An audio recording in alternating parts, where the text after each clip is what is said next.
Bienvenidos todos al museo, a esta 13ª edición ya del ciclo de arte románico que con mucho orgullo se lleva organizando en este museo. Al final son unas cuantas conferencias y esta mañana en la entrevista en la radio con María le decía sí, porque al final son 13 ediciones por 3 conferencias cada año, salen unas cuantas conferencias y todavía no hemos repetido tema, así que el románico da mucho de sí y seguro que nos da mucho más de sí en años venideros. Entonces, gracias a todos por acompañarnos, porque esta presencia y este interés es el que nos motiva a seguir organizando estas actividades. Una actividad que, como pues, repito, lleva 13 años haciéndose en comunión, por supuesto, con la Asociación de Amigos del Museo, que es uno de los pilares fundamentales, junto a nuestro grupo de voluntarios, para el buen funcionamiento de esta institución y a la que le agradecemos enormemente su soporte en todo lo que organizamos. Este año el tema escogido para este ciclo del románico ha sido un poco monográfico. Ha sido el monasterio románico de Alhaón. ¿Y por qué? Pues porque está de celebración.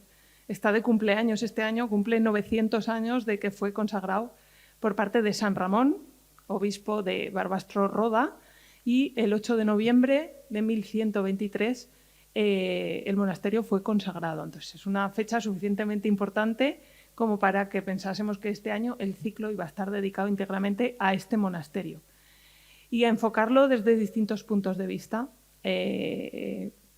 Hoy Daniel Rico, al que le agradecemos enormemente su presencia aquí y que haya venido a acompañarnos para inaugurar este ciclo de arte románico, nos hablará pues eso, del estilo románico a través de esta obra, de este monumento para nosotros tan emblemático que es este monasterio. El viernes próximo, José Luis Corral, que es catedrático de Historia Medieval en la Universidad de Zaragoza, nos hablará del cartulario de Alhaón, que es un documento fundamental y son típicos en la Edad Media, ¿no? Y este, digamos, que es un poco como modelo, y él conoce bien este documento y este cartulario y nos hablará sobre él. Y finalizaremos el día 3 de noviembre con Antonio Almagro, que es el arquitecto que hizo digamos, la última restauración importante en el monasterio entre 1975 y 1983 y es el que le ha dado el aspecto actual al edificio. Para poder organizar bueno, el ciclo que ya es tradicional, lo hemos completado además con una serie de actividades que tendrán lugar el fin de semana del 10 al 12 de noviembre, que ya están publicadas con actos muy diferentes. Y poder haber hecho todo esto ha sido gracias a la colaboración de muchos. El Ayuntamiento de Sopeira, por supuesto, la comarca de Ribagorza, la cátedra Gonzalo Borrás, que también nos ha tendido muy amablemente la mano, Vestigium, el Departamento de Historia del Arte. Aquí está Jorge Jiménez, que tanto él como Natalia pues, nos han ayudado mucho en la organización de este 900 aniversario. Jorge el año pasado participó en el ciclo del románico con una magnífica conferencia. El Ayuntamiento de Barbastro, que además siempre nos da soporte para hacer estas conferencias que lleguen a quien quiera escucharlas, porque hacemos una retransmisión en streaming y hay mucha gente que se ha conectado online. Los vecinos también de Sopeira, que son parte importantísima y fundamental en esta celebración. También hay que agradecer a la Diputación Provincial de Huesca, al Gobierno de Aragón, y también quería hacer mención a Inés y Julia, que han sido las alumnas que han pasado sus últimas prácticas en el museo y que también nos han ayudado pues para organizar todo esto. Y bueno, sin más, le voy a ceder la palabra a Jorge Jiménez, profesor de la Universidad de Zaragoza, para que presente a Daniel Rico, a quien o a ambos les reitero nuestro agradecimiento por su presencia hoy aquí.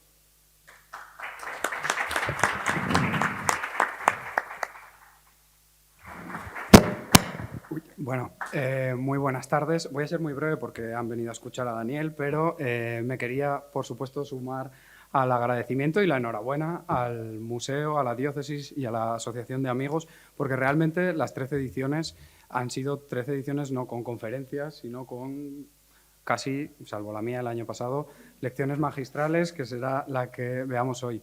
Por eso, para nosotros es muy importante que coincidiera o que hubiera coincidido con la actividad docente de clase, porque nos gustaría contar con Daniel, ¿no? Nuestros alumnos se forman escuchando, leyendo a los diferentes historiadores y entre ellos hay destacadas figuras por el planteamiento, por la metodología, los enfoques, que ahora les destacaré muy brevemente. Pero precisamente les digo esto para poner en valor que también en los museos y también en los museos lejanos de las grandes ciudades, lo que vamos a escuchar esta tarde aquí es precisamente o perfectamente encajaría en una lección magistral de nuestro grado en Historia del Arte. Es decir, no se trata de un evento divulgativo de segunda, ni mucho menos. Al contrario, hemos animado vivamente, y espero que así sea, a que nuestros alumnos se conecten virtualmente. Así que también esa iniciativa de transmitirlo en streaming y particularmente este año en Sopeira, pues os felicitamos y os damos las gracias porque es una parte que es importante también llegar y transmitir y transferir los conocimientos ahora que está tan de moda. Así pues, Daniel Rico es profesor titular del Departamento de Historia del Arte de la Universidad Autónoma de Barcelona y, como les digo, sus trabajos son amplísimos, que no voy a tener la osadía de glosar porque seguro que torpemente no valoraré adecuadamente sus grandes aportaciones, que no son o no forman parte, estas palabras, del halago habitual siempre, ¿no?, que precede a una autoridad, sino que San Vicente de Ávila nadie la hemos vuelto a mirar con los mismos ojos después de los estudios que le dedicó en su tesis doctoral, insuperable, desde luego, pero también se ha dedicado dentro de ese amplio currículum de publicaciones que pueden tener, ahora mismo se puede acceder en cualquier, en la red, me refiero. También ha dedicado un espacio importante al patrimonio cultural aragonés, ¿no? Y ahí está la techumbre de Teruel, el Vidal Mayor, San Pedro el Viejo de Huesca, el claustro, Pedro Arbués y Alonso de Aragón. Es decir, forma parte del contexto historiográfico de este territorio.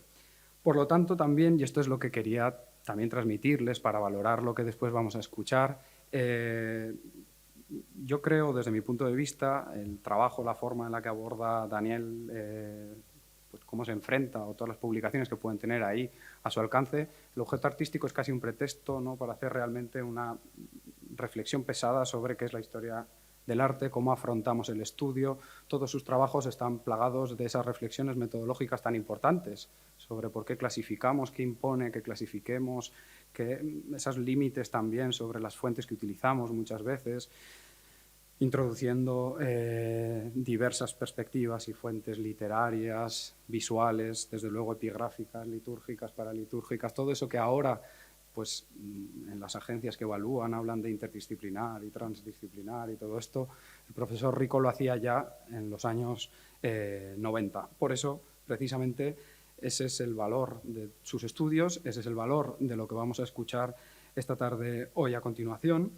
Y un último aspecto que también me gustaría destacar y que seguro que reverbera continuamente en la presentación de esta tarde, al leer toda su amplia producción historiográfica, también verán cómo las palabras están utilizadas o están tramadas en el texto de una manera precisa.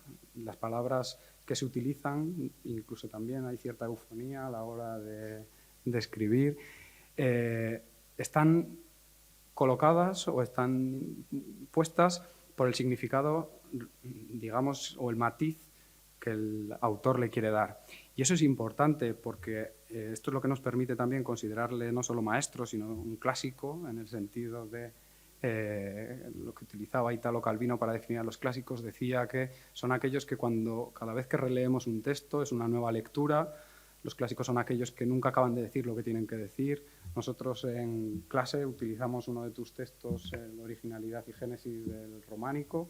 Lo leemos año a año y cada año reparamos en algún detalle, en algún nuevo hilo que podemos tirar y surgen nuevas interpretaciones a propósito de ello. Entonces, es por eso que queríamos o que nos parecía que el profesor Rico era una de las figuras más importantes para acompañarnos este año aquí, porque de lo que estamos seguros es de que no les va a contar lo que ya saben sobre el románico y sobre Alahón, ni lo que ya ven, porque lo que ya ven, las molduras billeteadas, los arcos de medio punto, las bóvedas, esto ya lo vemos. Entonces, Daniel Rico en sus trabajos se destaca precisamente por esto, por superar aquellas descripciones tan, digamos, demasiado. Es que todas las palabras que me salen son poco apropiadas. Entonces, bueno, ustedes van a comprobar cómo todo lo que escuchemos esta tarde y todo lo que veamos esta tarde, pues es de una de las principales figuras del medievalismo vivo en nuestra península. Muchas gracias.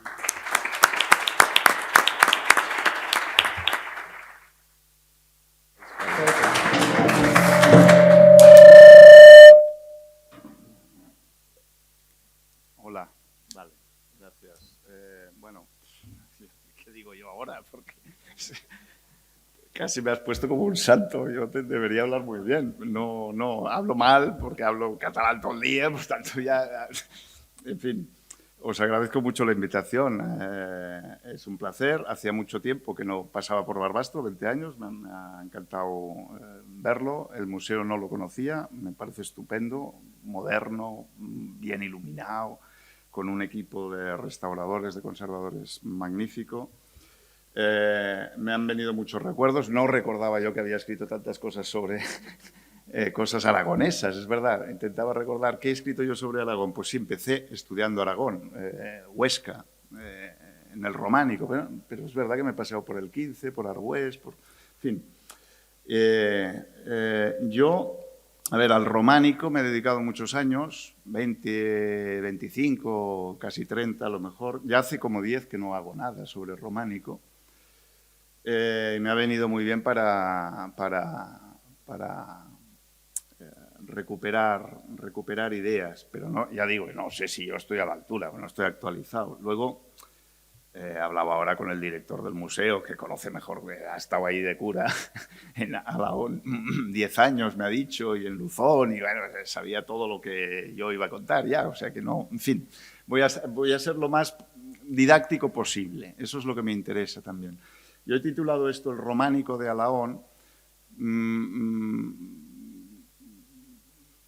recreando un poco un libro mío, que es la tesis que yo leí, rehecho un poco, que se llamaba El románico de San Vicente de Ávila, porque mi objetivo cuando yo estudio una iglesia románica, no me interesa solo la iglesia en sí, sino ver qué lugar ocupa en un estilo artístico, en una época, ¿no?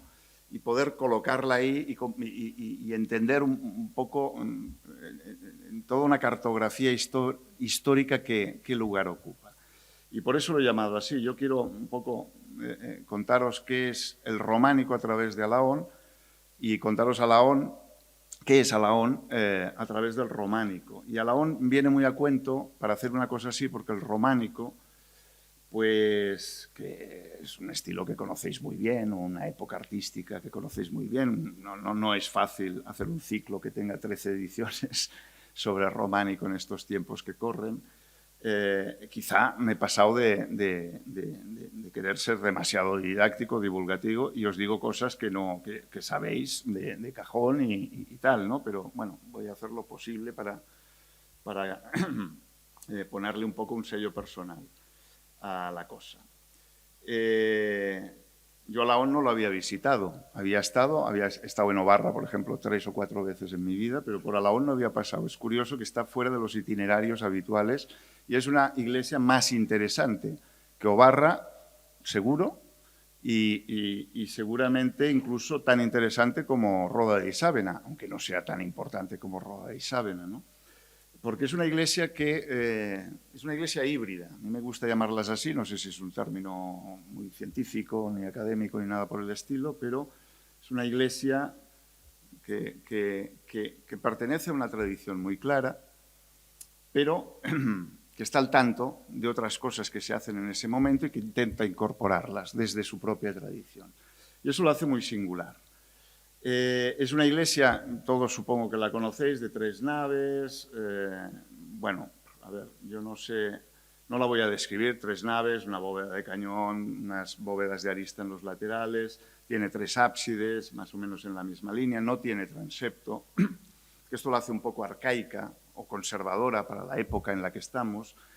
Luego la situaré cronológicamente. Tiene una cripta muy interesante, que aquí se llega a intuir, aquí abajo. El ábside del altar mayor está un poco elevado, hay unas ventanitas muy interesantes ahí en las escaleras, no sé si llegáis a verlas, ¿no? Estos agujeritos oscuros, que iluminan un poco la cripta por la parte occidental, ¿no? Y es una cripta también de un ábside, pequeñita. Esto es por fuera, aquí vemos la cripta. Las criptas no son nunca subterráneas totalmente, porque no podrían serlo, no se vería nada. Está hecho en el siglo XI-XII, por tanto no hay luz artificial y esas cosas, lo más velas y cosas así. Son semisubterráneas y cuando vemos una ventanita de estas, como sabéis, pues es la de la cripta. Os pongo esta imagen de cerca, un poco más de cerca, porque normalmente esta cripta se fecha en época prerrománica o incluso visigoda. Da la impresión, esto no está estudiado con detalle que yo sepa, pero da la impresión por el tipo de paramento y demás que es una cripta también románica, hecha en la misma época que la iglesia.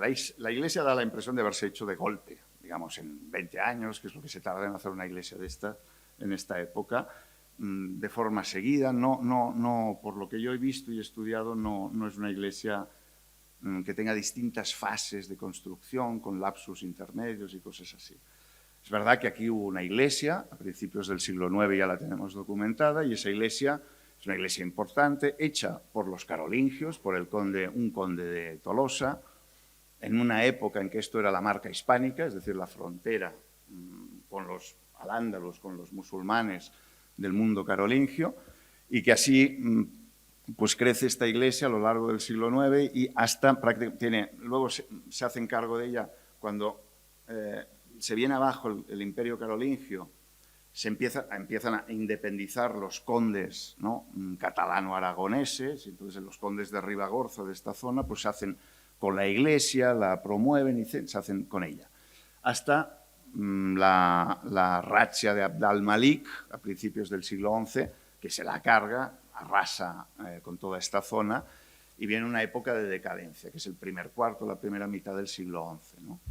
Y luego, a finales del siglo XI, es cuando va a volver a restaurarse la vida comunitaria en esta iglesia, en una época, ¿no?, que es la de formación de lo que llamamos el románico pleno, que es una época de crecimiento y de cambio radical del destino de la historia de Europa en general. Luego hablaré un poquito de esto.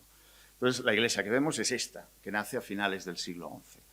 En la cripta tenemos varias inscripciones, una pequeñita aquí, que es esta que vemos aquí, que es imposible leerla, pero que es una referencia a los santos Nereo y Aquileo, que son dos santos muy venerados en época visigoda, y por eso se ha pensado que la cripta era visigoda incluso, ¿no?, o podía ser de época visigoda. Pero vamos,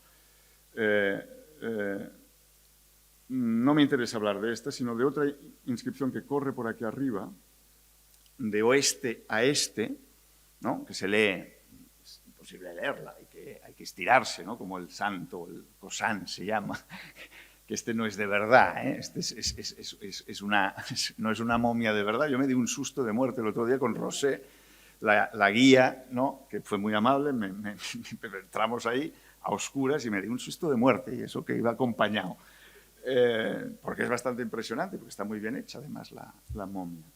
El caso es que hay ahí una inscripción bastante larga, que es una cosa que a mí me gusta mucho, las inscripciones, la epigrafía en general, que se lee de oeste a este, empieza por aquí con este crismón, luego lo pondré. A lo largo de la cripta hay varias cruces, cuando se consagra, y es la inscripción de consagración de la cripta, del altar de la cripta, que dice esto que vemos aquí, perdón. En las no sé cuántos calendarios, el 16 de septiembre, no pone el año, Raimundo, y es Raimundo San Ramón, que es a quien celebramos, por cierto, obispo de Barbastro, Roda Barbastro, consagró este altar en honor de San Pedro y San Pablo. El altar de la cripta está consagrado a San Pedro y San Pablo. Es claramente Ramón, no sabemos cuándo consagra este altar, pero sabemos cuándo consagra el altar de arriba, de la iglesia superior, dedicado a Santa María, ¿no?, que es en 1023, os pongo aquí a la izquierda, no se lee muy bien, ¿no? El extracto del acta de consagración de la iglesia de arriba. Y eso ocurre 2 meses después, el 8 de noviembre de 1123. Digo 2 meses después, cabe suponer que la cripta, el altar de San Pedro se consagró ese mismo año, 2 meses antes, y Santa María 2 meses después, el altar de arriba. ¿Por qué esta diferencia? Bueno, hay muchas razones, o puede haber muchas razones. A lo mejor no fue en 1123, se consagró unos años antes, y entonces hasta que no estuvo hecha, se consagró ese altar porque estaba hecha la cripta y por tanto se quería ya, se quería que la iglesia funcionase, ¿no? Y esto pudo ser incluso a finales del siglo XI, ¿no? 20 años antes, cuando se empieza a hacer la iglesia. No lo sabemos, pero también es muy posible que se hiciese ese mismo año 2 meses antes. ¿Por qué? Pues porque pasaba por allí o estaba disponible San Ramón, el obispo. El obispo pues se dedicó a consagrar muchas iglesias y ese mismo año 1023, en diciembre, 2 meses después, consagró las iglesias famosas de Taúl, Santa María y San Clemente de Taúl. 2 meses después. Estos son itinerarios que hacen los obispos. Entonces, esto, por ejemplo, Urbano II, el Papa, famoso, también consagró muchas iglesias en el sur empezando por Toulouse, San Sernin de Toulouse, bueno, porque pasaba por ahí. Eso no quiere decir que la iglesia estuviese acabada en ese momento, ni que estuviese a medias, sino que estaba preparado el altar. A lo mejor faltaban reliquias, ¿no? Y para consagrar el altar de Santa María, porque fijaos que en la inscripción, en el acto de consagración se dice, se consagra esta iglesia de Santa María y se depositan en el altar, porque para consagrar se han de depositar reliquias, reliquias de los beatos apóstoles Simón y Judas y de San Comelio, Papa, y de algunos mártires más. Se necesitan reliquias, no es tan fácil adquirir reliquias, ¿no? Es decir, las razones pueden ser múltiples. En cualquier caso, quedémonos con esa fecha 1123 como una fecha que casa bien con el estilo del edificio y que por tanto puede ser perfectamente la fecha de finalización del edificio o en el momento en que el edificio estaba acabándose de hacer. Aquí os pongo el acta de consagración de San Climent de Taúl, porque se conserva, es muy bonita, es una pintura. Esta inscripción está hecha más, digamos, a salto de mata. Es más, no está tan pensada, ¿no? Es más un grafito casi.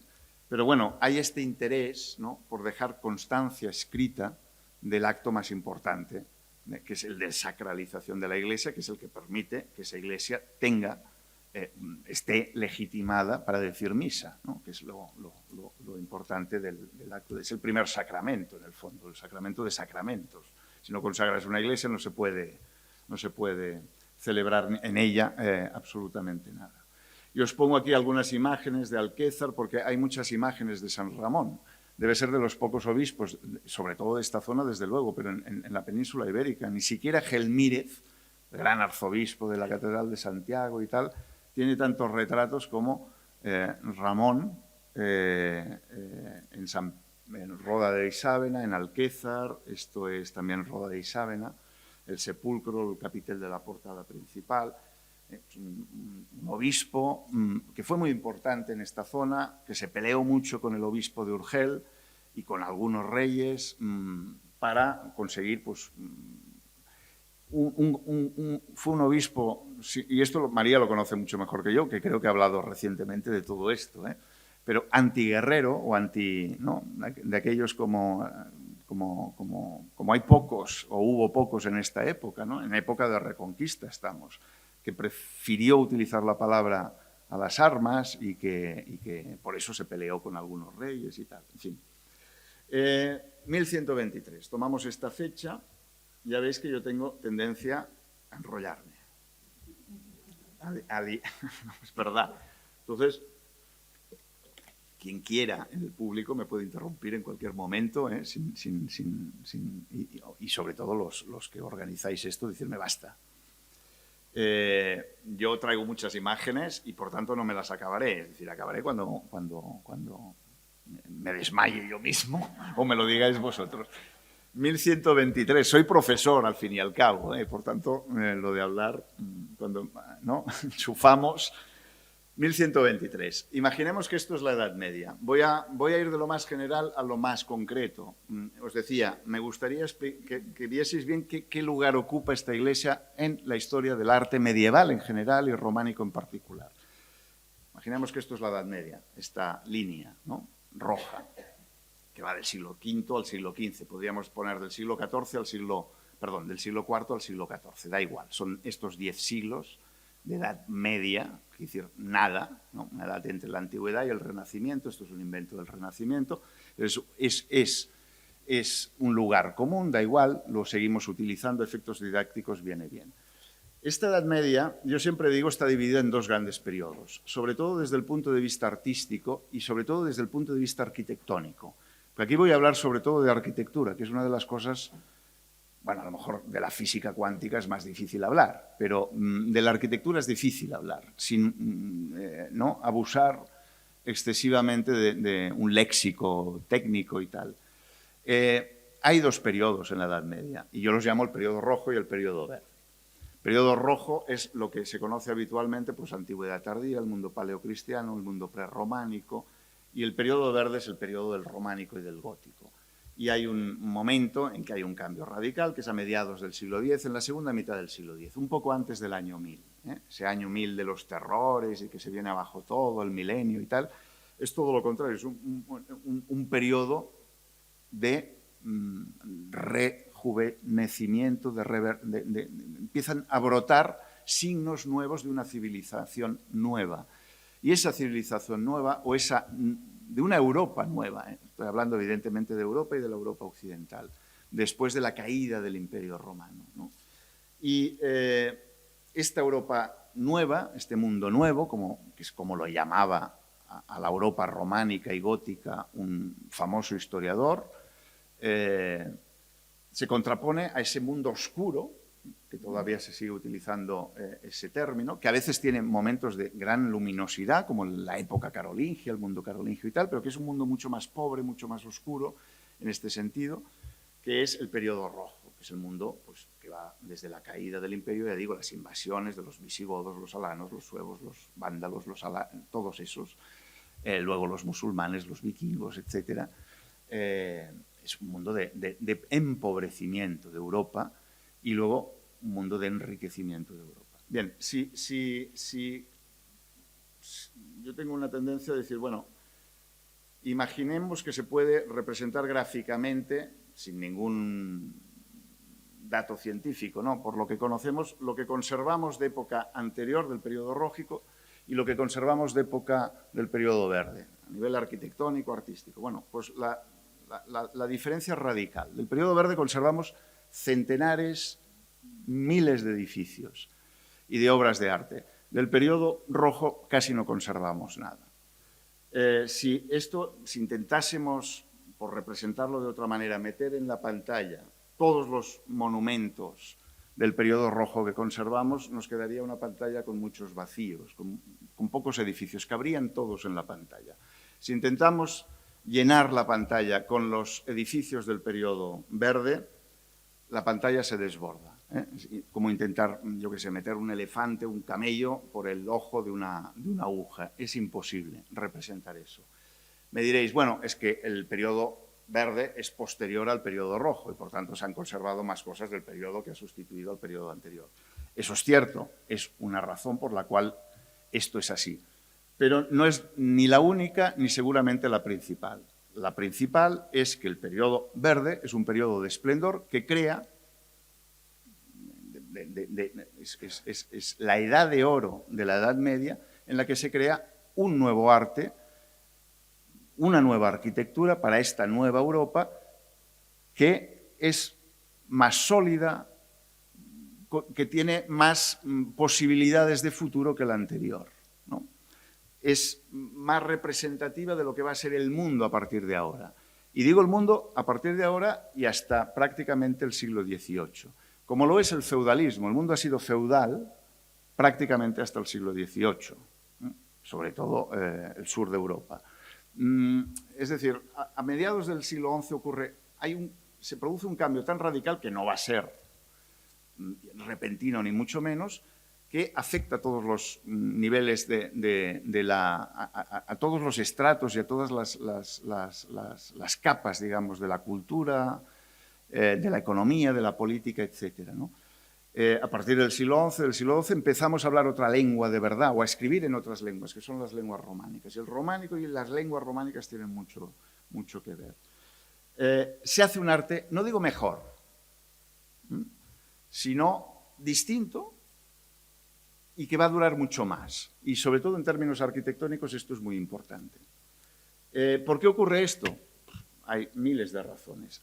A partir del entorno del año 1000, los historiadores han detectado un cambio climático que se produce en 2 siglos, pero la temperatura media de Europa crece, aumenta 1,5 grados, 2 grados y tal. Es decir, Europa se hace más mediterránea. Es decir, más apta para cultivar grandes territorios, etc. Hay una revolución tecnológica en buena medida. Está aquí representada, por ejemplo, por una tecnología ya conocida antiguamente, que es la rueda, ¿no? El arado con ruedas, pero que se había dejado de utilizar prácticamente la rueda. El hierro se funde mejor, ¿no? Hay un progreso siderúrgico, se empieza a utilizar mucho la noria también, los molinos hidráulicos, también por gran influencia en gran medida de los musulmanes, ¿no? En fin, hay un crecimiento demográfico en consecuencia. Europa se empieza a desforestar. La Europa que conocemos, que es una Europa de pocos bosques y muchos campos cultivados, es la Europa que empieza a nacer ahora, la Europa llena de pueblos. Hay un crecimiento demográfico y, por tanto, lo de los pueblos no es tan habitual. En Estados Unidos no hay pueblos, por ejemplo, ¿no? Pueblos, es decir, cada pueblecito sopeira con su topónimo, su comunidad, su parroquia, su castillo. Es una civilización nueva. El mundo romano no era un mundo de pueblos, era un mundo de ciudades, de colonias, de militares, pero no era un mundo de pueblos. Este mundo de pueblos es el que va a crear esta arquitectura nueva. Por eso digo que los cambios son muy radicales y muy sustanciales. Y es el mundo de la articulación. Por primera vez, esto lo decía muy bien Moralejo, Serafín Moralejo, que es un gran historiador del arte que hemos tenido, que murió temprano, demasiado temprano. A pesar de que se hablan muchas lenguas y muy diversas, ya no se habla latín. Quienes hablan latín son los curas y poco más. La gente ya tiene otras lenguas maternas, que son pues eso, el catalano aragonés, el portugués. Ahora las llamamos así, no se llamaban así. Entonces, la gente habla entre sí. Es decir, Europa está mucho más comunicada que antes. Es la Europa del tráfico de mercancías, de tráfico de personas, de tráfico de ideas. Y esto está muy bien representado por los caminos de Santiago. Digo, los caminos que llevan a Santiago, que son múltiples e infinitos, ¿no? Y de los cuales se han ido recuperando pedazos.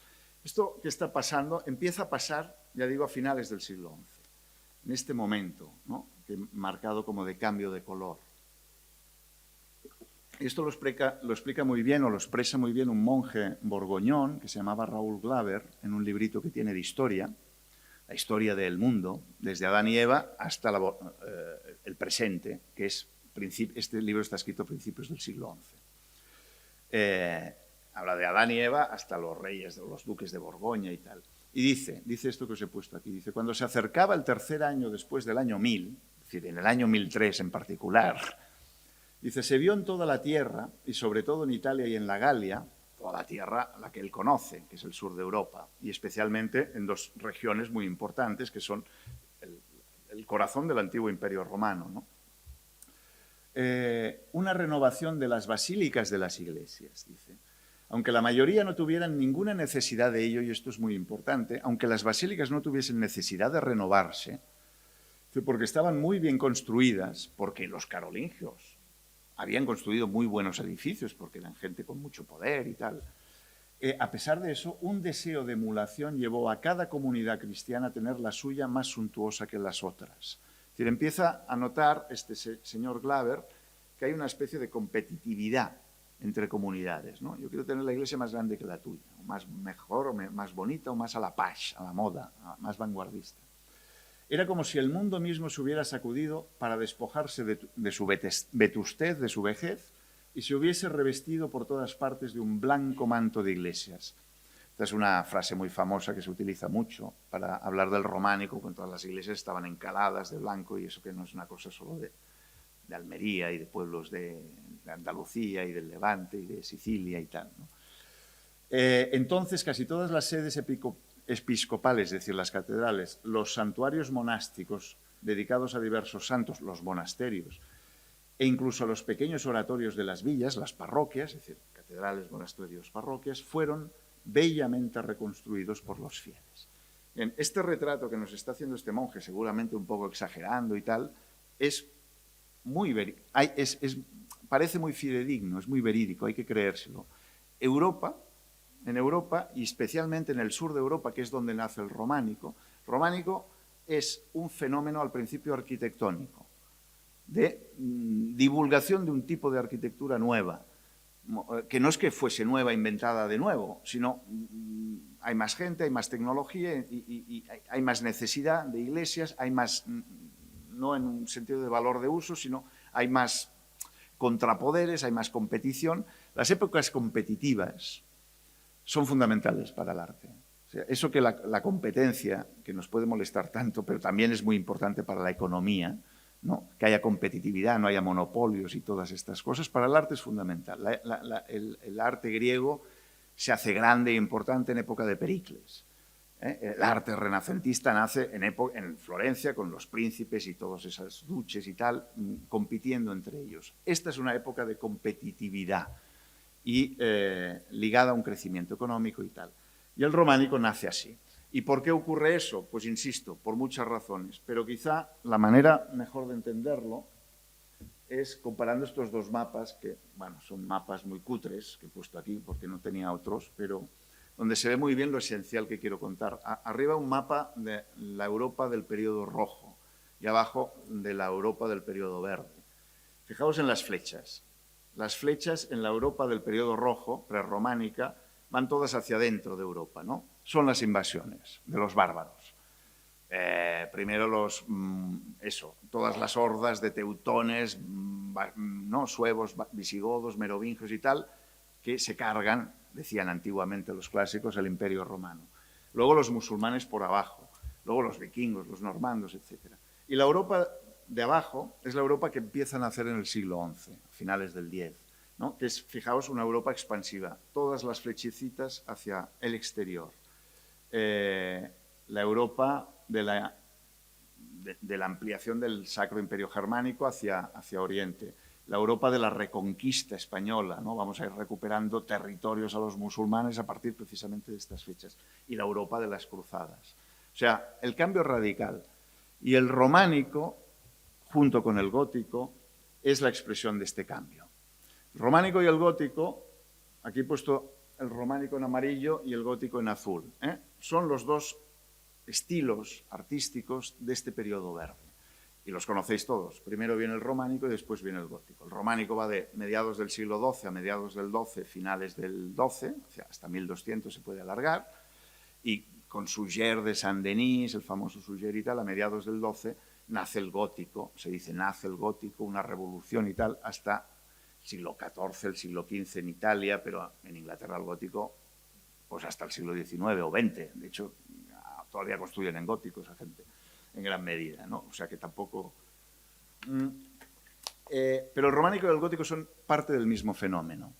Aquí os he puesto Toulouse y Amiens, dos grandes catedrales, una no es catedral, una colegiata, Toulouse, San Sernin de Toulouse y la catedral de Amiens. Son el mismo concepto. ¿Qué es esta arquitectura? ¿Cuál es su novedad?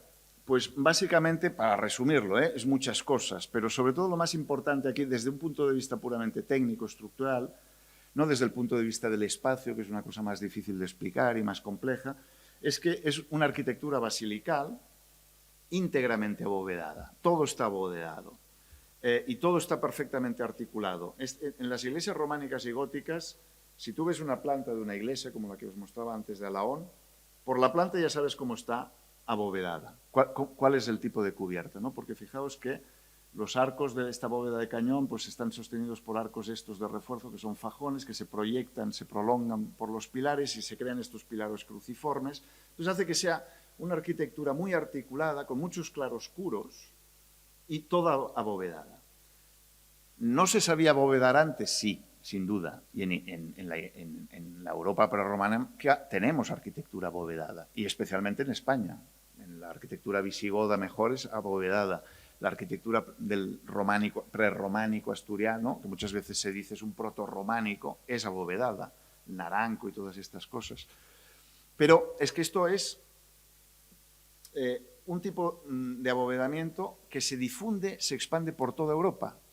De modo que la arquitectura es idéntica en Inglaterra, en Alemania, en el sur de Italia, que en el norte de España. Idéntica en el sentido estructuralmente, técnicamente, ¿no? Las iglesias se hacen de basílica longitudinal, evidentemente hay iglesias de planta centralizada, hay muchas variantes, pero lo más importante del fenómeno es esto. Se difunde a nivel europeo, de nuevo, un tipo de arquitectura, y digo de nuevo porque ya había habido antes una arquitectura abovedada, que era la arquitectura romana, que en gran medida es abovedada, pero no la arquitectura basilical, que esta es la novedad seguramente del románico. En cualquier caso, vuelve a aparecer una arquitectura abovedada después de toda una época muy larga de arquitectura de techumbre de madera y de muros lisos, poco articulada, sin claroscuros, sin este tipo de claroscuros, ¿no? Donde la arquitectura habla un lenguaje, digamos, es más muda desde un punto de vista del léxico arquitectónico. Esta es la típica arquitectura desde el siglo V hasta el siglo X. San Paolo fuori le mura, un edificio espléndido romano, paleocristiano, aquellos San Miguel de Hildesheim, casi del año 1000 más o menos, otoniano.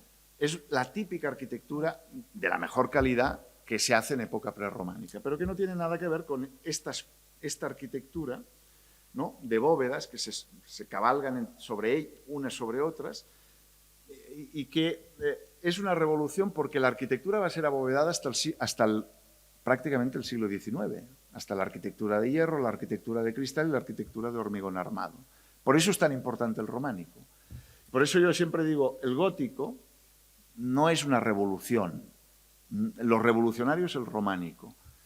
Esto que es Toulouse y esto que es Amiens son las mismas iglesias que os he puesto antes.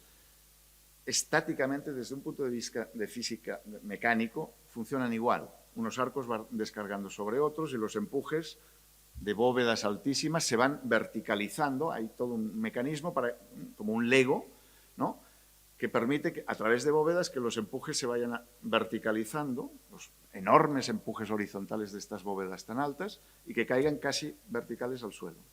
De modo que se pueden edificar edificios cada vez más altos y cada vez con menos muros. La diferencia entre el románico y el gótico, sobre todo, es que el románico es todavía inseguro, el gótico es el estadio ulterior de desarrollo del románico, es decir, es un momento en que se domina también esta arquitectura, esta técnica, que se puede, gracias a que se empieza a aplicar ya sistemáticamente el arco puntado, la bóveda de crucería, cosas que ya existían desde el año 1000, que la arquitectura se convierte en esqueleto, y se pueden abrir muros, puedes prescindir de los muros, ¿no? Y la arquitectura gótica, se dice, es la primera arquitectura transparente.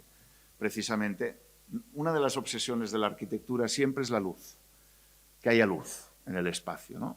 La arquitectura cierra el espacio, por tanto que entre luz. Entonces, una de las grandes dificultades es abrir vanos. Bien, Alaón está ahí, en esta tradición, ¿no? Es una iglesia rural, es una iglesia pequeña, no es una iglesia que está en la gran capital del sur de Europa como puede ser Toulouse, no está en Jaca, es una iglesia marginal, pero una iglesia importante espiritualmente, porque con Loarre, con San Juan de la Peña y con otras iglesias, en tiempos de Sancho Ramírez y del reinado de Aragón, del primer reinado de Aragón y de avance de la Reconquista, va a ser una iglesia en la que se va a confiar, ¿no?, la restauración de la vida espiritual, la recolonización del territorio, la consolidación, ¿no?, de toda una sociedad cristiana en esta zona muy fronteriza, ¿no?, con un mundo que se viene abajo, que es el mundo islámico, ¿no?, que se empieza a fragmentarse, ¿no?, que su poder se va a trasladar a otra parte del mundo, ¿no?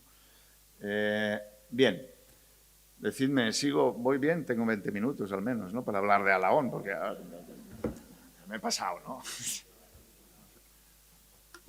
20 los tengo, ¿no?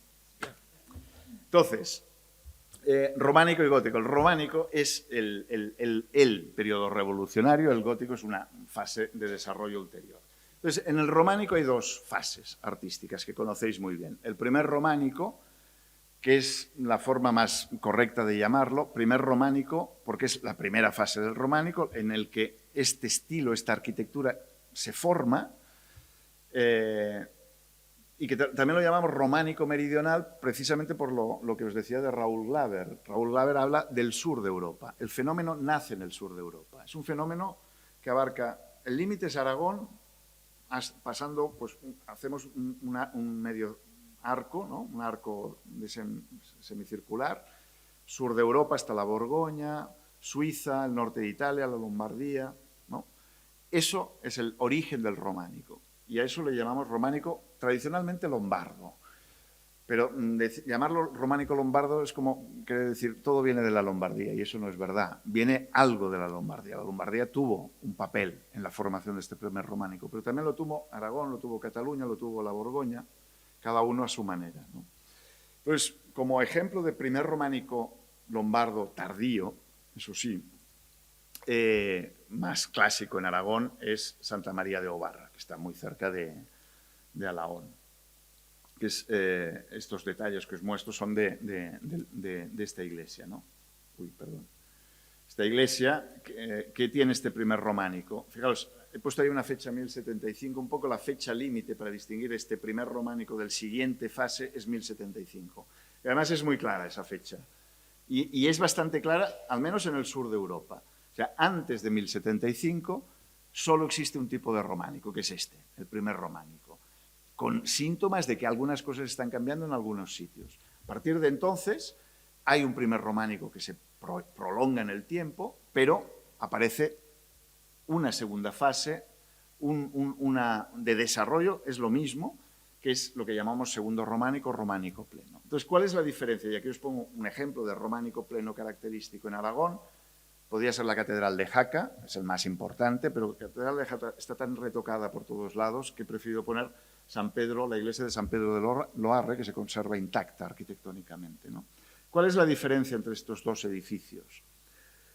No es una diferencia, no hay una gran diferencia a nivel espacial, pero ni a nivel estamos en la Revolución.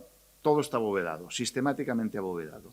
El abovedamiento de Obarra es más primitivo que el de Loarre. Eso da igual, no quiero entrar en esos detalles. Lo más característico es que, fijaos, dos cosas. Aquí se usa la mampostería o el sillarejo. La técnica de construir los muros es el sillarejo, es decir, piedras a las que se les ha dado una forma rectangular paralepípeda a base de maza, de martillazos,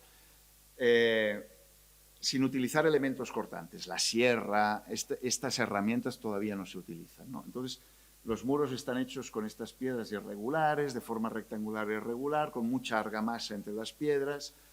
Eso por un lado, y como esto es así, todo el edificio, no hay en el edificio escultura, no hay formas redondeadas, porque es muy difícil hacer formas redondeadas a base de mazazos. Se necesita tallar la piedra para redondear la piedra. Entonces no hay semicolumnas, por ejemplo. Entonces vemos una arquitectura con muchos claroscuros, es decir, pilares cruciformes muy escalonados, pero sin semicolumnas. Las únicas que hay, y esto es porque es una iglesia tardía, son en el ábside, horadando el ábside de forma decorativa, pero poco más, ¿eh? En cambio, fijaos en Loarre. Lo semicircular está mucho más presente y aparece también la piedra por antonomasia tallada, que es la escultura figurativa, los capiteles. Entonces, no solamente tenemos pilares cruciformes o pilares escalonados, sino que en el escalonamiento el pilar se convierte en una semicolumna o en una columna de 2/3, con su basa, con su capitel, con su cimacio, y los capiteles están decorados y todas las ventanas se decoran con chambranas, con arquitos, también con estos escaqueados típicos jaqueses, ¿no? Estas formas de damero. ¿cómo se llaman? Escaqueados, ajedrezados, eso, es que hay 20.000 maneras, sí, taqueado también, taqueado. En fin, la iglesia románica típica es la del pleno, la que más identificamos con el románico, es la iglesia esculpida, ¿no? Con todas estas formas redondeadas. Redondeadas que están en consonancia con el semicírculo y con los semicírculos. Una de las características del románico también es la multiplicación de ábsides, ¿no? De absidiolas, ¿no? Se crean racimos de ábsides en torno al ábside principal. Entonces, es una iglesia con muchos volúmenes semicirculares. Bien, esto es gracias, ya digo, en gran medida, esta revolución tecnológica. Se empiezan a utilizar en una época de enriquecimiento herramientas que no se habían utilizado apenas o que solo podían utilizarse pues, en Aquisgrán, en el siglo IX, por los mejores arquitectos de aquella época, ¿no? Que son herramientas cortantes, es decir, pues la bujarda, el cincel, este tipo de herramientas. Se pulen los... Fijaos, esto que es un arco del claustro de Roda di Sávena, aquí se ve muy claramente lo que es un sillarejo maduro, bien hecho, ya muy tardío, de un sillar, ¿no? Sillar, fijaos en estas rayitas, ¿no? Son las huellas de estas herramientas para pulir la piedra está perfectamente tallada, se necesita menos cemento, etc. Claro, con esto se puede esculpir y se pueden hacer semicolumnas y cosas de este estilo y pilares mucho más sólidos. Y ahí los edificios empiezan ya a crecer en altura y sobre todo esto permite controlar mejor el sistema de empujes y abrir más vanos, más ventanas, más puertas y hacer la arquitectura cada vez más luminosa. Y eso nos llevará al gótico. Pero el origen está aquí, en estos cincel, las escofinas, las sierras, este tipo de herramientas. Bien, lo más interesante de Alagón, a mi juicio, es que es un edificio del primer románico, pero fijaos, hecho en 1023, en una fase muy tardía ya del románico, con un románico pleno ya muy maduro. Entonces la Catedral de Santiago está, digamos, a la mitad. Todos conocéis la Catedral de Santiago, estaba ya prácticamente hecha. Lo demás se haría a finales del siglo XII. Entonces, como es una época tardía, es una arquitectura muy fiel a la tradición del primer románico, pero que pica al tanto de lo que está apareciendo en Aragón de segundo románico, lo que viene apareciendo desde hace 20 años, o 30 años, o 40 años, que entra por Jaca, básicamente, por la Catedral de Jaca, desde el año 1075, 1080. 2123, desde 1080, pongamos que esta iglesia se empieza a hacer hacia 1090, 1095, se empieza hacia 1100, se hace en el típico sistema en el que están hechas casi todas las iglesias anteriores, Obarra, etcétera, en esta zona, en el interior de Aragón, que es el primer románico, pero a diferencia de Obarra es una iglesia de forma mucho más apuesta por introducir elementos ya de segundo románico típicos del mundo jaqués. Y no solo jaqués, el segundo románico en el sur, en la zona española, hispano-francesa, se llama hispano-francés, hispano-languedociano, porque es una fusión entre lo que se hace en Toulouse, en Jaca, en Santiago, en León, etc., ¿no? Y esto pasa mucho en Aragón y en Cataluña, que en este sentido es una comunidad artística muy similar. De hecho, esto ha sido una época de la Seu de Urgel, luego pasa a ser de Roda di Sávena, pero la comunicación es constante entre unos y otros, ¿no? Y de hecho aquí pues en Barbastro se crea la corona de Aragón con mediados del 12, ¿no? Con la Petronila o del cuadro que me mostraba María hoy, magnífico, que tenéis allá arriba. Entonces, fijaos, os pongo lo que tiene de primer románico y vamos a ver lo que tiene de avanzado, de segundo románico y cómo lo introduce, porque lo bonito es ver cómo lo introduce. Cómo lo introducen arquitectos o picapedreros que no saben, o sea, no se han formado en esa tradición de segundo románico, la están incorporando, parece ser, ¿no? Entonces, os pongo unas comparaciones entre Alagón y Obarra. A la derecha Obarra, a la izquierda Alagón. Veis que es el mismo sistema, ¿no? La iglesia es muy parecida, una nave central un poco más elevada, pero poco, sin transepto, los tres ábsides muy seguidos. ¿Qué tiene de característico el románico lombardo? Pues estas arquitos, ¿no? Que en Aragón, en Obarra, van acompañados de lesenas, que son estas pilastrillas, ¿no? Que van creando calles y hacen más ese odio que tiene el románico al muro liso. En Obarra es más evidente, porque es típico del primer románico. Aquí se elimina no sé por qué, pero se elimina. Y en cambio los arquitos son más gruesos, más anchos, menos del primer románico, ¿no? Quieren tener una consistencia más de piedra tallada, aunque no están hechos con piedras talladas. Esto es una comparación de los ábsides de Obarra, de Alahón y Fromista. Fromista es un segundo románico clásico del principio. Fijaos cómo las ventanas, ¿no?, se han atrompetado, es decir, se han llenado de arcos, de columnas, de capiteles, de ajedrezados, etc. Desaparece en el segundo románico el arco lombardo, en líneas generales, es sustituido por esos famosos canecillos, muchas veces con imágenes obscenas y demonios y cosas de este estilo.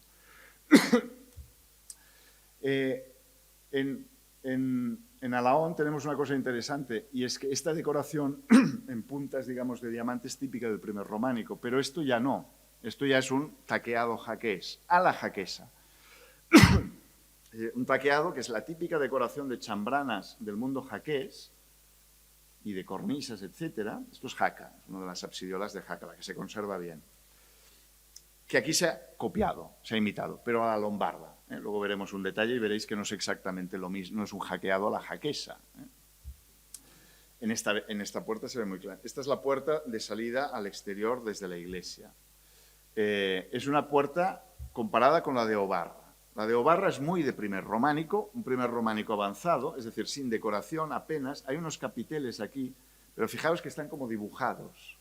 Esto se ha hecho a base de punzón, no se ha utilizado el cincel, no se sabe tallar. Incluso las pilastras, lo que serían esquinas en ángulos rectos, los ángulos rectos son típicos del primer románico, ¿no? Y el segundo románico es de semicírculos. Bueno, pues se ha intentado, ¿no?, de algún modo, crear unas semicolumnas. Pero fijaos que no son columnas ni semicolumnas, es una cosa rara, es un híbrido, ¿no?, entre pilar y semicolumna, que diferencia con Alahón, ¿no?, donde tenemos fuste, capitel, basa, ya en línea con el segundo románico. Seguramente son fustes reutilizados, que no han tallado ellos mismos, no lo sé, eso habría que estudiarlo. Pero luego, mucho más interesante que eso es ver los arcos. En vez de este escalonamiento en ángulo recto, aquí se ha intentado, fijaos, crear un escalonamiento intermedio, un codillo intermedio, y hacer digamos, un borrador casi de bocel, ¿no?, también semicircular. Esto es típico del segundo románico. Es decir, lo que se está intentando hacer aquí es una de estas puertas vistas en Fromista, en Jaca, en el nuevo, el románico de vanguardia, ¿no?, donde tenemos efectivamente un bocel, ¿no?, que suaviza, redondea la esquina de ese codillo intermedio, ¿no?, de esa dovela intermedia entre la exterior y la interior, ¿no? Pues aquí se ha dibujado más que esculpido y fijaos, como no se ha sabido cómo darle más claroscuro, más dinamismo, más riqueza, se ha hecho como un doble, ¿no?, como un doble arco que desemboca en un mismo capitel, que es una cosa muy rara, ¿no? Normalmente en el románico, pues cada dovela o cada arco desemboca en su capitel. Esto es hay casos muy parecidos, ¿eh? Este es un caso, a la derecha, muy parecido en, ¿cómo se llama esto?, San Salvador de Leire, que es una iglesia de época de Sancho el Mayor, Navarra y tal, un poco más torpe, que lo de Alahón.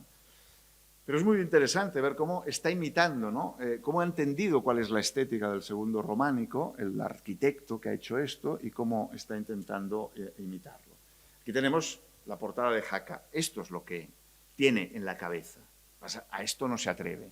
¿Qué saca de la portada de Jaca?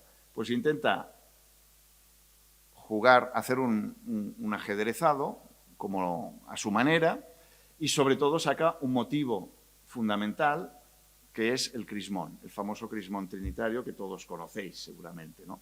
El de la Catedral de Jaca es el primero, es un tipo de crismón, luego hablaré de él. Y el ajedrezado, aquí se ve muy bien el ajedrezado. Fijaos cómo está hecho. A diferencia de una piedra tallada, ¿no?, donde se han hecho el damero, a base de cincel y tal, esto está hecho ¿cómo se dice esto?, al tresbolillo, ¿no? poniendo en rombo, ¿no? Distintos, y en distintas profundidades distintas piedrecitas, ¿no? Porque no se ve capaz. Aquí sí que se ve capaz alguien más especializado de utilizar ya una herramienta cortante y hacer un crismón. Y el crismón de moda, desde que aparece en el tímpano de Jaca, ¿cuál es? Pues el crismón trinitario. Sabéis todos lo que es un crismón, se le añade una S para referirse, el crismón, que normalmente es una J griega y una Ro, que son las dos iniciales de Cristos en griego. Esto en Jaca lo hace un obispo, seguramente el obispo Estébano, no recuerdo qué obispo, con una inscripción alrededor que explica cuál es el nuevo simbolismo, porque se hace por primera vez esta imagen y se dice esto. La Ro se convierte, además de ser Ro, sin dejar de ser Ro, pasa a ser un símbolo del Padre. La alfa, dice, pasa a ser del alfa y omega, además sin dejar de ser alfa, pasa a ser representación del Hijo, y la doble S, creo recordar, la S es signo del Espíritu Santo, la Trinidad.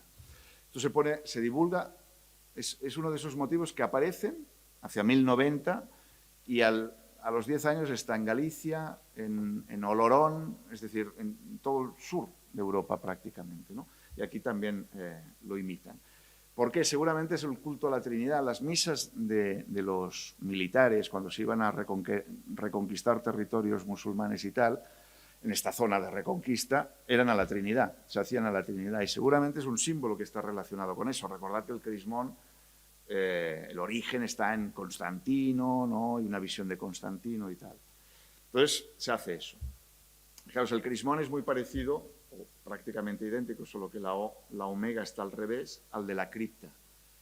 Y se pone en las puertas de las iglesias, porque es la estampa, es la casa de Dios, se está diciendo, y de la Trinidad. Entonces, pues igual que el banco pone el logo de la Caixa o de lo que sea en la puerta de entrada, pues igual la casa de Dios se pone ese logo, ¿no? Pero es que en la inscripción está al principio del texto. Como en los documentos de esta época, si conservásemos el acta de consagración, se pone el crismón o la cruz, en su defecto. Si se puede hacer un crismón, se hace un crismón al principio del texto, ¿no? Es como entrar en un sitio y santiguarse. Yo que es una cosa que ya no se ve en ningún lado, solo los futbolistas, ¿no? Cuando entran en el campo de fútbol se santiguan. Es una cosa muy curiosa. En fin, sigo un poquito más y intento adelantar un poco más y ya os dejo a vosotros que... más cosas, más diferencias. Pues fijaos en los interiores, o barra a la derecha, Alaón a la izquierda. Cómo el semicírculo está más presente, la semicolumna, ¿no? Está al principio, está al final. Incluso en Alaón, fijaos que hay columnas exentas, que es una cosa, en el fondo, prerrománica, ¿no? Pero que aquí se está jugando con ella, porque esto es o barra, los ángulos rectos, esto es Alaón, ¿no? El semicírculo y la columna, y el capitel esculpido. En Alaón ya tenemos capiteles esculpidos. Esto antes lo hablaba con el director del museo y, insisto que eso me ha 10 años aquí oficiando en esta iglesia. Fijaos, Jaca, os decía antes, la columna es una cosa muy lo hemos visto en Hildesheim, de iglesia prerrománica. Jaca es curioso porque Jaca es muy moderna escultóricamente, pero arquitectónicamente es bastante arcaica, bastante de primer románico en el fondo y de mundo carolingio y prerrománico. Seguramente en Alaón este tramo, claro, es que todos son pilares cruciformes, excepto el primer tramo, que los dos primeros tramos de esto hay que hacer abstracción de ese coro, ¿no? Que es moderno, que parece que esté cerrando ahí, creando una capilla, ¿no? Los dos primeros tramos están separados por esta columna. Esto está imitando Jaca, claramente, ¿no? Me lo decías tú y es verdad. Parece claramente que es imitar estos. Antes no es como ahora, que se construye por todos lados y no. Cuando se construía algo, a la gente le quedaban la imagen de eso y es una cita de prestigio, que le da prestigio. Pero seguramente también, por los capiteles que ahora veremos que hay aquí esculpidos, esta zona está arquitectónicamente diferenciada del resto de la iglesia porque es un espacio seguramente reservado no reservado, el espacio de los laicos, para diferenciarlo del espacio de los clérigos, ¿no? Y esto hay, digamos, varios indicios que me hacen sospechar en esto, que es, ya digo, una cuestión que planteo y que se puede discutir. Hay 2 capiteles esculpidos aquí. El primero, el que está más cerca, la puerta de salida al exterior. Fijaos que Alahón tiene 2 puertas. La sur, la de abajo, es la que da al exterior, al cementerio moderno, pero que sería el antiguo, y a la parroquia, digamos. Y la norte que da al claustro. Por tanto, una es de monjes y otra, digamos, es más de laicos. Esa puerta, fijaos cómo está colocada más hacia el oeste, que es donde normalmente están los laicos en estas iglesias, no en la zona más oriental, reservada a los clérigos. Es que además ahí hay 2 capiteles. Todos los capiteles de la nave central tienen escultura, pero es escultura ornamental, excepto estos 2, que tienen escultura con un significado simbólico clarísimo. En esta primera hay esta especie de bolas cubiertas por una hoja, que esto es un motivo ornamental muy jaqués, pero tenemos unas aves en las esquinas que tienen toda la pinta de ser como pelícanos, ¿no?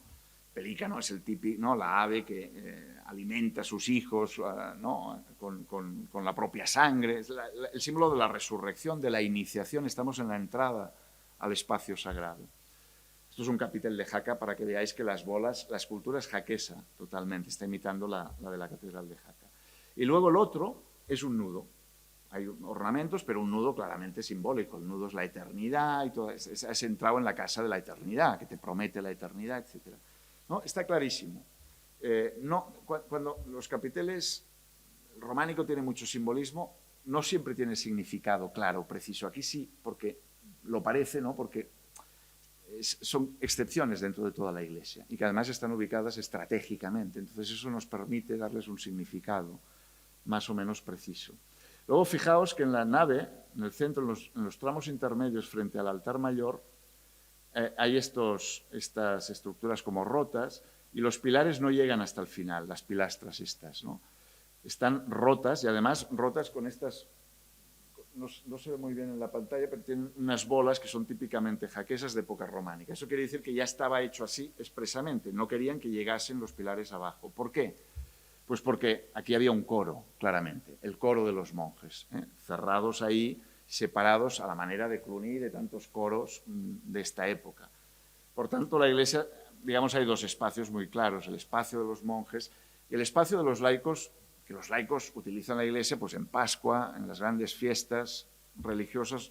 ¿Y quiénes son? Pues los que promueven la Iglesia, los condes, vizcondes, etcétera, y todos los payeses, campesinos que trabajan para esta gente, evidentemente, que van allí a comulgar una vez al año al menos y a bautizarse, etcétera. Fijaos, la pila bautismal está justamente donde están normalmente ya desde esta época las pilas bautismales, a la entrada también del edificio, en una capilla en la parte más occidental y de acceso al edificio, porque el bautismo es la iniciación a una nueva vida, ¿no? Mueres en el sepulcro de Cristo, que es la piscina bautismal, y naces en una nueva vida, que es la cristiana. Entonces entras ya a formar parte de la comunidad cristiana. Por eso, colocada ahí junto al pelícano, etc.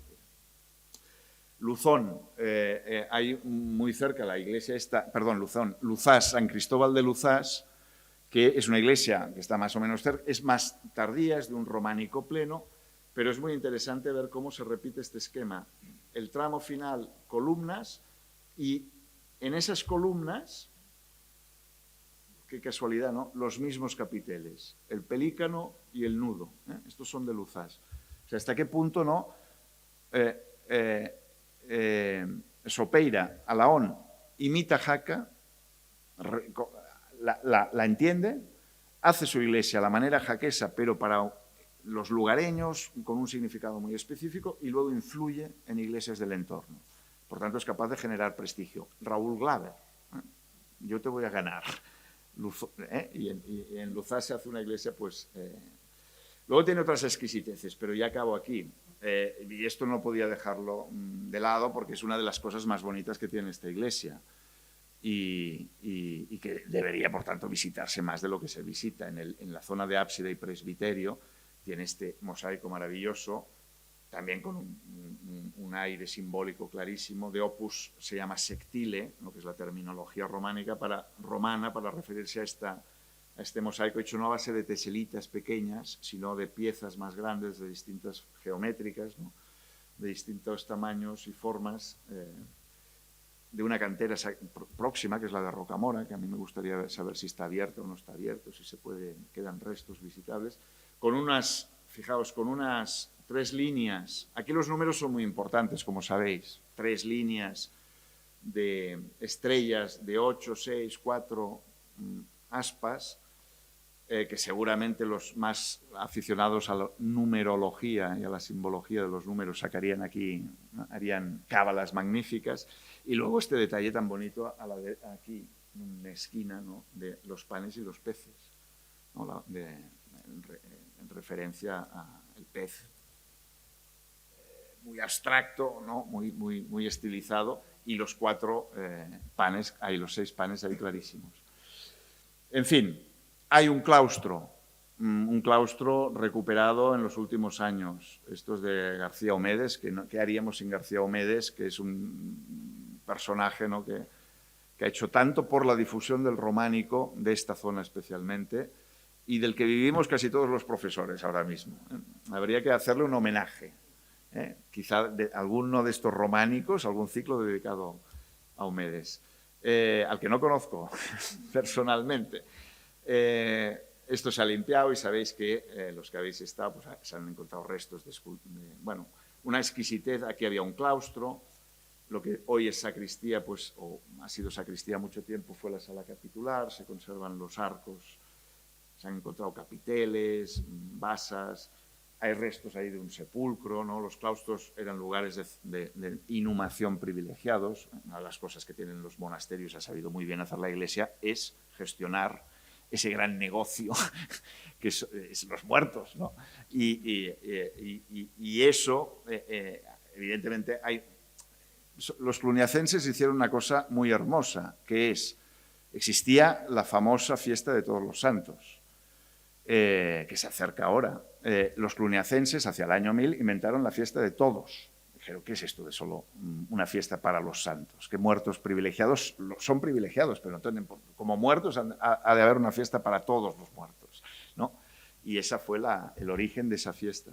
Pero siempre hay muertos privilegiados. Entonces esos en estas épocas se van al claustro. Está prohibido enterrar dentro de las iglesias en esta época todavía. Y hay incluso un resto parece, de una pieza, de un epitafio, entre comillas, que claramente recuerda todos conocéis el obituario de Roda de Isávena, maravilloso, precioso, pues está hecho en el mismo estilo. Es decir, fijaos cómo desde Sopeira se mira Jaca, se mira Roda de Isávena, de la que depende la Iglesia, se está al tanto de muchas cosas, pero se hace desde un lenguaje que no es aquel, ¿no? Desde un primer románico tradicional, seguramente atrayendo a algún escultor, como se pudo, y eso la hace especialmente atractiva, interesante y singular. Y gracias, muchas gracias.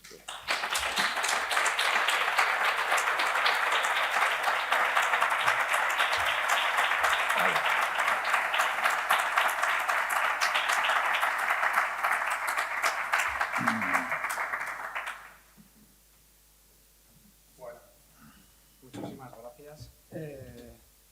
Como han visto, espero que haya cumplido, que haya atendido a las expectativas que espero que haber generado al comienzo. Se nos ha hecho muy tarde, pero bueno, si tienen alguna duda, pregunta, es el momento. Como han ido viendo, a pesar de que ha sido tremendamente didáctico y clarificador, hemos ido viendo cómo lo que a mí más, pues quizá pues también por mis intereses, me ha atraído es cómo en realidad, aunque nos has presentado todos estos detalles de manera divulgativa y casi anecdótica, en realidad subyace una concepción y un planteamiento de la historia del arte o del románico, que no es algo que empieza un día a otro, ni es una cosa genealógica y biológica que viene de un sitio y va, sino que se ramifica y se parece más a una raíz que a un árbol lineal.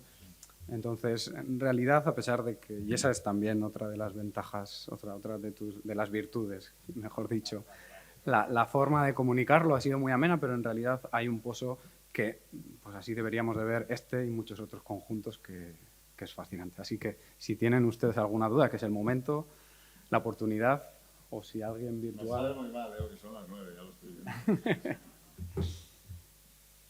Es que además no doy clase desde hace tiempo.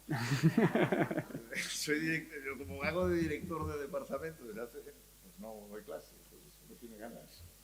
Y tiene que recuperar el Está románico. acostumbrado. Y tiene que recuperar el románico, ¿verdad? Como han visto. Tampoco hay duda. Estupendo. Me ha quedado claro, pues ya está. Pues bueno, muchísimas gracias y nos vemos en todo ese amplísimo programa y en Sopeira nos veremos de nuevo otra vez el día 11. Placer. Muchas gracias.